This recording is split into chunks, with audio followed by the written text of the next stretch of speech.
안녕하십니까, 에이블입니다. 자, 오늘은 요 문제를 풀어볼 텐데요. 자, 일단 조건들을 한번 살펴보겠습니다. 최고차의 계수가 양수인 이차 함수 fx에 대해서 gx가 마이너스 2보다 왼쪽 구간에서는 기울기 마이너스 1짜리 직선을 타고 오다가 마이너스 2하고 1 사이에서는 아까 얘기한 최고차의 계수가 양수인 이차 함수 fx를 타고 움직이다가 다시 1보다 클 때는 또 기울기 마이너스 1인 직선을 타고 움직이는 그런 녀석입니다. 근데 g에 대한 조건이 두 가지가 있는데요. 치역이 실수 전체의 집합이고 그 다음에 역함수가 존재한다고 얘기를 했어요. 자, 치역이 실수 전체라는 건 무슨 얘기겠어요? y축에서 가로로 선을 그었을 때 뭔가 그래프에 뭔가 어딘가가 만난다 이런 얘기고, 역함수 존재할 때는 1대1 대응이기 때문에 딱 하나만 만난다 이런 이야기가 되겠습니다. 자, 일단 기억니은 디귿의 진입한다는 조금 이따 같이 살펴보고 gx가 어떻게 생겼는지 한번 생각을 해보도록 하겠습니다. 자, 아까도 얘기했듯이 치역이 실수 전체 역함수가 존재하는데 아직 fx가 어떻게 생겼는지는 모르는 상황이죠. 그래서 일단 바깥 구간에서만 그림을 한번 그려봤습니다. 자, 기울기 마이너스 1짜리 직선으로 오다가 다시 또 기울기 마이너스 1짜리 직선으로 나가는데 마이너스 2와 1 사이에서 요 가운데 있는 구간에서는 어떻게 그림이 생겨야 될지 우리가 좀 유추를 해봐야 되는 그런 상황이에요. 일단 대충 두 가지 정도 우리가 생각을 해볼 수가 있을 텐데, 하나는 요렇게 연결이 돼 있어서 아까 말씀드린 것처럼 y축 입장에서 뭔가 대응되는 원소가 있긴 있고 역함수가 존재해야 하니까 하나씩만 이렇게 대응하는 이런 상황의 그림 예쁘죠? 이어져 있기도 하고요. 근데 이제 이런 그림도 가능하다는 것을 좀 생각할 수 있어야 돼요. 이 그림도 역시 마찬가지로 y축 입장에서 본다면 적어도 하나의 어떤 대응하는 값이 있고 또 정확하게 하나씩만 대응이 되고 있는 상황이에요. 그래서 둘 다 치역이 실수 전체이고 역함수가 존재하는 상황이 됩니다.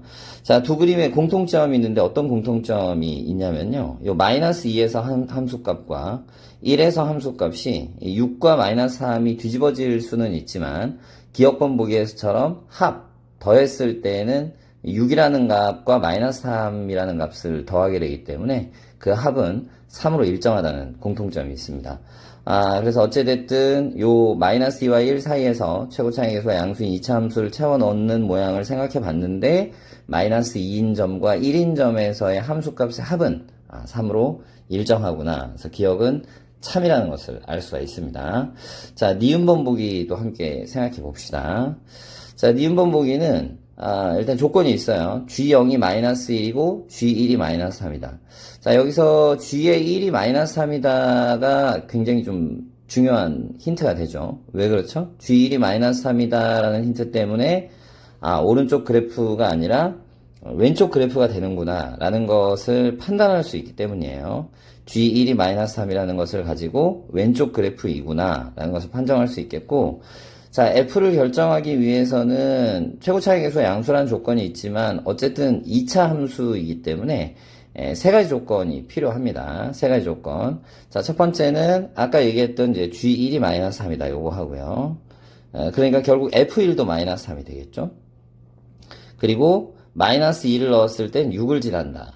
요 조건. 마지막이 니은 조건에서만 준 0, 마이너스 1을 지난다.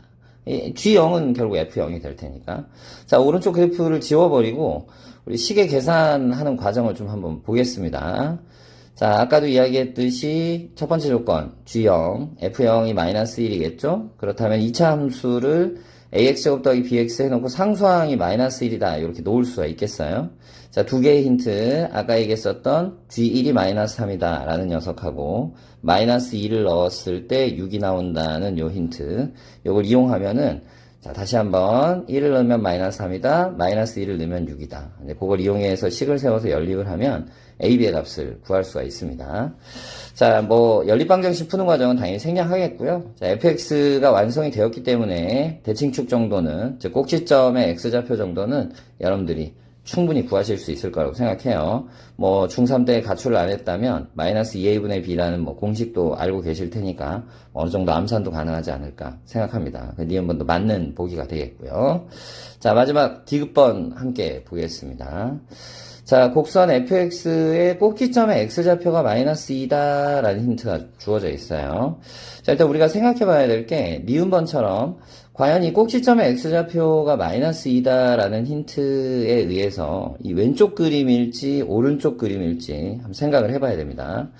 여기서도 뭐 니은번에서 왼쪽을 썼으니까 이번엔 오른쪽을 쓰겠다 뭐 이런 똘똘한 친구들도 있을 수 있겠습니다만은, 자, 어쨌든 정답은 이쪽입니다.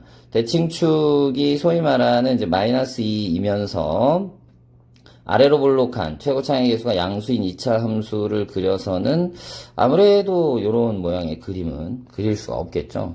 그래서 디귿번에 꼭지점의 x좌표가 마이너스 2라고 하는 것은 요렇게 생긴 2차 함수를 좀 더 연장해서 그린다면 이런 느낌으로 생긴 2차 함수구나 라는 것을 생각해 볼 수 있겠습니다.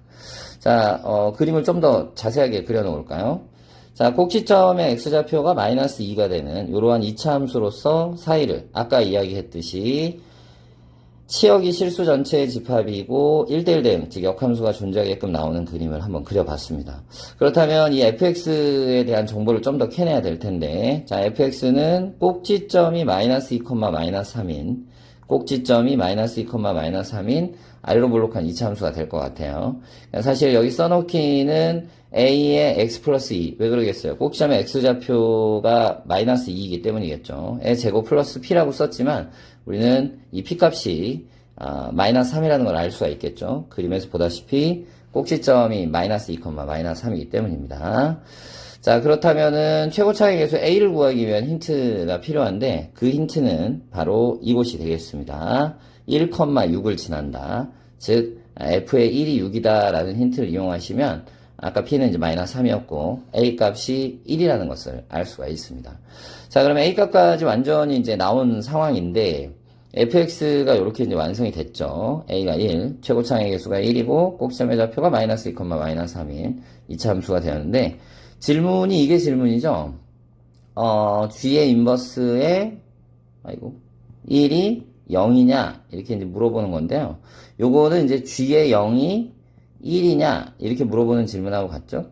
자, 여기서 이렇게 내려오는 과정이 좀 어색하다면 다시 한번 함수 이론을 좀 공부하시기를 바라고, G0은 구간의 특징상 이제 F0이 될 테니까 이제 F0이 1이냐라고 확인을 해봐야 되는 거고, 실제로 이 X 자리에다 0을 대입하면 디귿도 맞다. 그래서 기역, 니은, 디귿 모두 참인 그런 문제가 되겠습니다.